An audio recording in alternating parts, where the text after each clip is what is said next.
Oh my goodness, what's this? What? What happened? What happened? What? Wait, why is the tree on the ground? And you're probably wondering, what on earth and why? Why? Why would I do such a thing? This tree was providing so much shade. It was so cool under this tree. And the animals were benefiting from all that shade. Well, yes and no. Animals need sunshine. They absolutely need sunshine.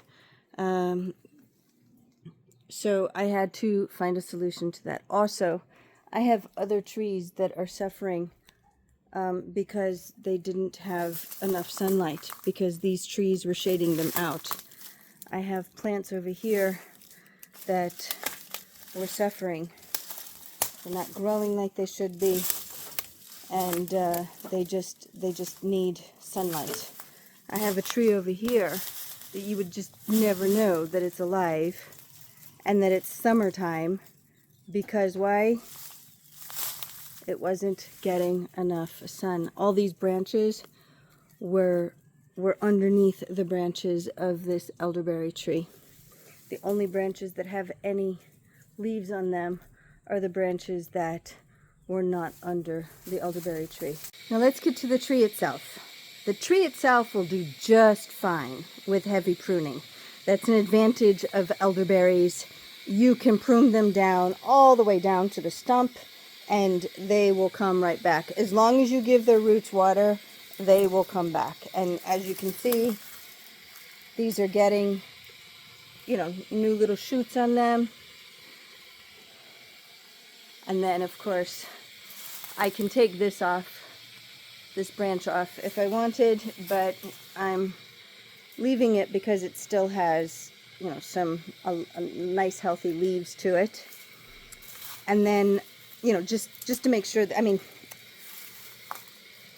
look at these babies. Look at all these little babies here. Lots of babies.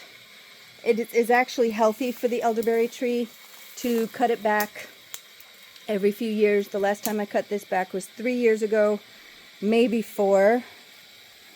So now's a good time to cut it back, and I am. And then this one also, you see these are long stems, and you see these very long branches, right? They're very, very long, and the only thing that does is it just makes the flowers bloom way out of my reach, and also the branches start to lean over like these guys do, which is what was happening to my house. All of these branches here on the ground were leaning in the direction of the house, and they weren't touching the house yet, but they were definitely about to touch. Give it another season and they would definitely be scratching the house, which is a very, very bad idea. So I cut it back. Now, this area is still going to get a lot of sun. That is correct. It's going to get a lot of sun. Yes, look at the quail. They're listening to me. It's going to get sun. That's great. It's because it's going to help out this tree. It's going to help out these guys. And it's going to help out that tree. And I know that in the short run, it's going to be very, very sunny here. But it's something that had to be done. My, oh my, doesn't this yard look different? Oh my goodness. Yes, I still have some leaves. I still have some branches. I do. But this tree was majorly cut back, as you can see. Look at that branch. This branch and that branch were taken from this tree. You see there's this, and there's 3 major branches taken. These branches were leaning towards the house. Really needed to be cut down before they reached the house and started scraping on the house.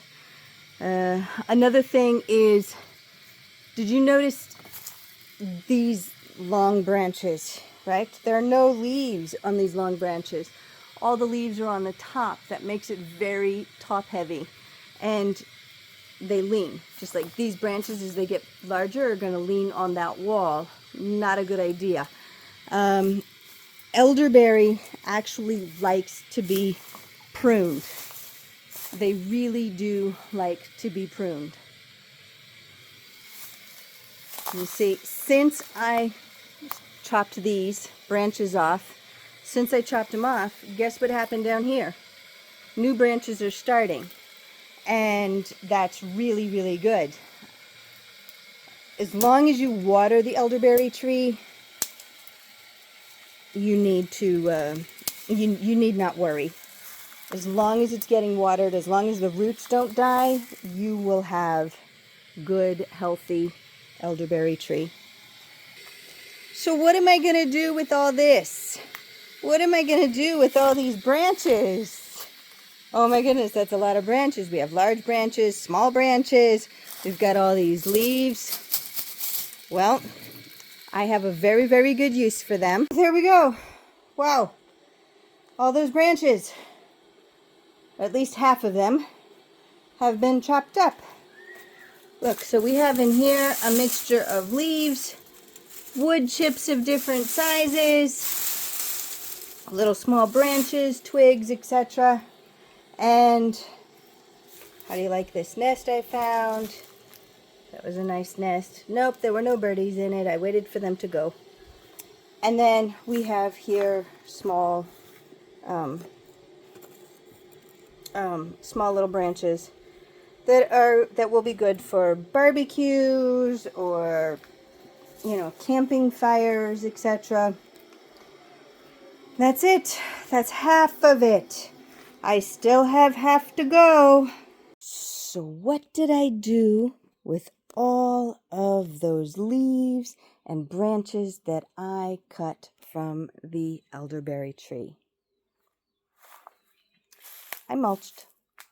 I chopped the branches into, oh look, there's a plant coming up that never would have come up if there was shade. I chopped them into small pieces, the branches. I took the ends, chopped them up. I took the leaves, I chopped them up, and I turned it into mulch for this area. I also used the mulch over here for the trees that are in the sun the most. So I used some of the mulch here and over here. You see? I just put the chopped branches and leaves around these trees and over here as well.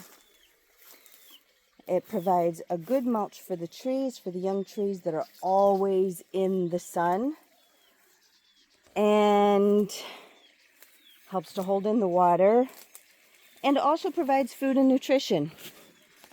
Now this area is normally quite muddy in the wintertime. It didn't get very much sun, and there's no cover here. So now I essentially have wood chips covering this area. And it's also providing nutrition for the trees.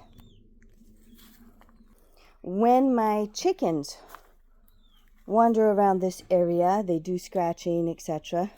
Now that the moisture is going to be held into this ground a little bit more, the chickens are going to be able to find more buggies, and the areas, this ground is going to become a little bit more fertile, and then I can possibly start. You see, living in a dryland area means that I have to be very conscious of my water usage. And I also have to find a way to preserve the water in the soil and keep it around the base of the trees and other plants that I want. So over here, I mulched with grasses, twigs from other trees, etc. And over here, I mulched with the same grass and twigs, but this tree doesn't like to be mulched with grass. So I used more wood branches for this tree.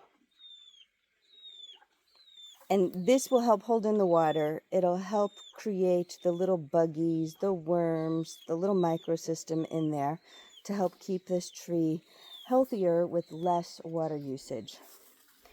Also over here, this tree, it's a Granny Smith apple tree. And as you can see, it's quite leggy, doesn't have many leaves on it. It's seems to be getting better this year as it's growing more branches, but it still needs a little bit more help. So I decided to mulch this entire area around the tree to help provide it with a lot more moisture saving capabilities. Also, it's good nutrition there, waiting to happen in the soil, around that tree.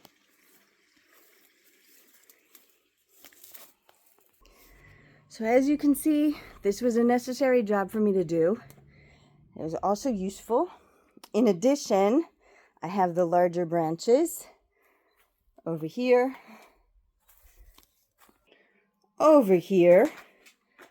including a nest I found. Don't worry, it was empty. And I have these larger branches that'll take a little bit longer to cut. But I'm not cutting them because I might still have a use for them while they're still large. So this elderberry tree provided me with flowers, berries, mulch, firewood, shade, habitat for birds, all kinds of things. The list just keeps going on. However, it needed to be pruned back. I had to prune it back to keep the cycle going. Until next time.